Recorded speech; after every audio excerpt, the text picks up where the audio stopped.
अंग्रेज जो अपने टाउट्स होते थे, जो उन्हें मुखबरियां करते थे, जब जाने लगा तो उसे घोड़े पे बिठाया, दस्तार बांधी और कहा दौड़ाओ घोड़े को। जब वो घोड़ा साहब दौड़े ना तो मगरिब तक, सुबह का सूरज तुलू हुआ और दौड़ता गया, मगरिब तक 83 गांव है, 84 गांव है, 50 गांव है, 60 गांव है, जहां तक वो घोड़ा दौड़ा था वहां तक की सारी जमीन उस बंदे को दे दी। वो जो उनका चेला होता था अंग्रेजों का, उनके जो कुत्ते नहलाता था, उसको दे दी और कहा तुम यहाँ के नवाब हो गए, सर पे दस्तार बांध दी।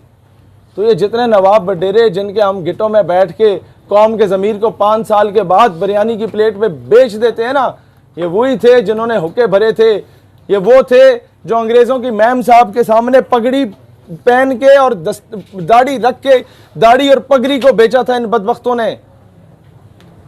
उस दौर में शराब पेश करने वाले के लिए दाढ़ी रखना लाजिम करार दिया गया था ताकि दाढ़ी की तौहीन हो।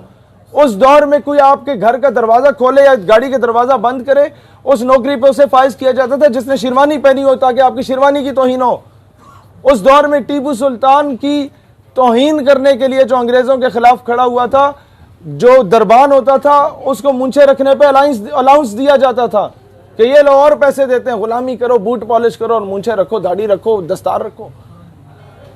हमारी सकाफत के साथ ये जुल्म हुआ और अफसोस इस बात का है, आज भी 5 स्टार होटल के बाहर चले जाओ, जो गेट आपका खोलेगा उसने शेरवानी पहनी हुई होगी।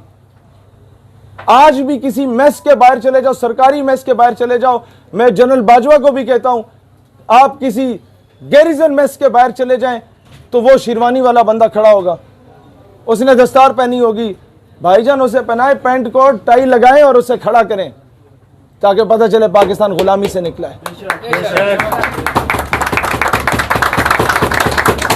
जो आपके स्वीपर हैं उनके लिए लाजिम करें कि यार आपको हम अच्छे ड्रेस देंगे, आपको पैंट कोट देंगे, टाई देंगे। नवाब ऑफ बहावलपुर, एक ही बंदे का पुत्र नवाब मैंने आज तक देखा है उस दौर का। वो गाड़ी थी बड़ी महंगी, बरतानिया में, हाँ बरतानिया में गया तो बड़ी महंगी गाड़ी थी, उन लोगों ने उसे दाखिल नहीं होने दिया। जब उसे अंदाजा हुआ कि मेरे पाकिस्तानी और मेरे साथ ये कुछ हुआ है, उसने वो सारी गाड़ियां मंगवा ली, उसके आगे झाड़ू बांध के ना पूरे बावलपुर में फिराया, उस गाड़ी के रेट ही गिर गए। तो इनको इनकी औकात बताना ज़रूरी है। ये जो आज अरब शेख जो बरतानिया को तस्लीम, अपना इजराइल को तस्लीम करने पे तुले हुए हैं, जो औरत और शराब पे बिक गए थे, ये एक दौर था जब नवाब बावलपुर जब अरब कंट्रीज में उतरता था तो कतार में खड़े होकर ज़कात के पैसे लेते थे, इनसे खैरात मांगा करते थे। ये आज हमें धमकियां देते हैं कि हम तुम्हारे 4 लाख लोगों को वापस भेज देंगे। क्यों ऐसा हो रहा है? क्योंकि हमने मौका खुद दिया। हमने बजाय इसके कि हमारी नंबर 1 आर्मी है, नंबर 1 इंटेलिजेंस एजेंसी है, हम उन्हें कहते कि यार हम प्रोटेक्शन देंगे आप लोगों को, हम इजाज़े मुकद्दस की हिफाजत करेंगे। उन्होंने सारे ठेके अरामको के और बाकी ठेके अमेरिका को दे दिए। क्यों भाई? कहीं ना कहीं हमने अपनी पॉलिसी में वीकनेस दिखाई ना, जो उनको मौका मिला। अब तो यह भी सवाल करना पड़ेगा कि जनाब इस्लामिक मिलिट्री अलायंस बने हुए भी 2-2.5 साल हो गए हैं, वो जहाजों का रुख जो करतब दिखाता रहता है वो फलस्तीन या कश्मीर की तरफ क्यों नहीं हुआ? हमारे टैक्सों पे पलने वाले बड़े बड़े अलायंस पूरी उम्मत के टैक्स पे पलने वाले, क्या उसका फायदा क्या है? भाई हम सारी जिंदगी आपके लिए कुर्बानियां देंगे, हम आपसे पहले बॉर्डर पे पहुंचेंगे इंशाल्लाह। हमारी चमिंडा की माओ ने अपने उन बच्चों की तरबियत की थी, सीने से बम बांध के वो हिंदुस्तानी टैंकों पे लेट गए थे। हमारे केपीके की माओ ने जीएसक्यू में 6 सितंबर की तकरीब थी तो वो कहती थी, जब उसे बुलाया गया कि तो बेटा तुम्हारा शहीद हो गया है, अब क्या तासुरात हैं? मैं समझ रहा था वो रो पड़ेगी, लेकिन आफरीन है उस पठान माँ पे कहती है वतन अचर खपामश है, वतन परेशान ना, पठान माँ जिंदा अपने बच्चों को तुझ पे कुर्बान करने के लिए। मसला ये है कि वो माए तो कुर्बानियां देंगी और ऊपर जो ये पॉलिसी मेकर बैठे हुए हैं, खुदा का वास्ता है कोई अमली तौर पे काम करो भाईजान कश्मीर के लिए। खुदा का वास्ता है, आज वो बहन लिखने पे मजबूर हो गई है कि उमर फारूक रजी अल्लाह ताला अन्हो के, उमर बिन अब्दुल अजीज रहमतुल्लाह अलैह के, हैदर करार शेर खुदा करमल्लाह वजुल करीम के, मोहम्मद बिन कासिम के, तारिक बिन ज़ियाद के वारिस किधर गए भाई जो कश्तियां जला दिया करते थे? वो जवान जो सड़क पे निकलता है दुकान जाने के लिए, उसे हिंदुस्तानी फौजी गिरबान से पकड़ के कहता है आगे तुम्हारे पाकिस्तानी जिनके लिए नारे लगाते थे, जिनके लिए उछलते कूदते थे, क्या जवाब दे वो नौजवान? कब तक वो बोलता रहे बस पाकिस्तान जिंदाबाद, हम आज़ादी लेंगे? भाई आप उसे असला लेके सपोर्ट ना भी करें ना, कम से कम थपकी दे दो। कम से कम अमेरिका को यह बताओ कि भाईजान भगत सिंह अगर फ्रीडम फाइटर है, कमांडर बोसे अगर फ्रीडम फाइटर है, अगर ये ची गुवेरा फिडेल कास्ट्रो अगर फ्रीडम फाइटर है, तो बुरहान वानी भी फ्रीडम फाइटर है भाईजान। फिर ये आपके जो जैश के या लश्कर के या हिज्ब के लोग वहां बगैर तनख्वाहों के शहादतें दे रहे हैं, वो भी फ्रीडम फाइटर है भाईजान। फिर डॉक्टर मनान वानी और अफजल गुरु भी फ्रीडम फाइटर है। ये चीजें क्यों नहीं बताई जाती?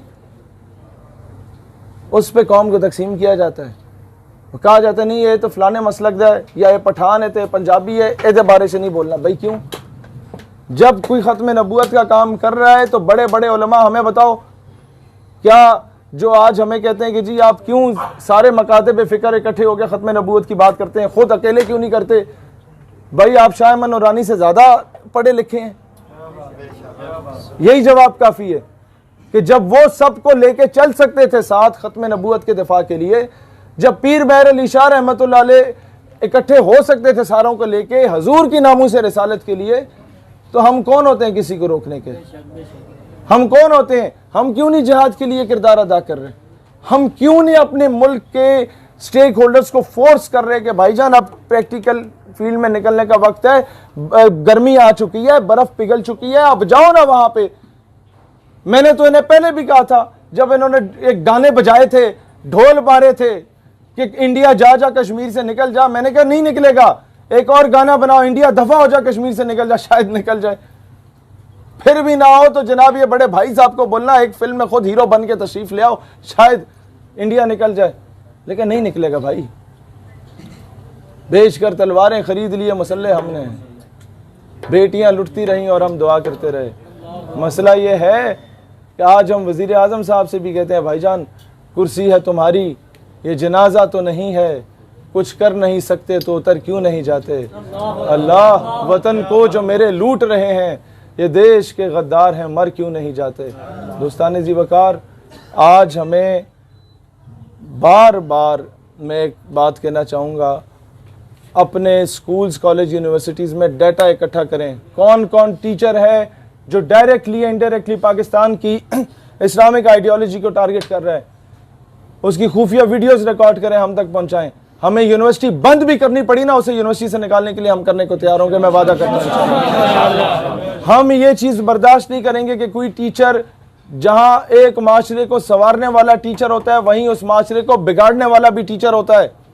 जहां उसे फूलों के गुलदस्ते पहनाने चाहिए, वहां जूतों के हार का भी वो मुस्तहिक है, अगर इस कौम के दिल से इसके मुस्तफ़ा की तड़प को निकालने की कोशिश कर रहा है। सैयदी मुर्शिदी या नबी या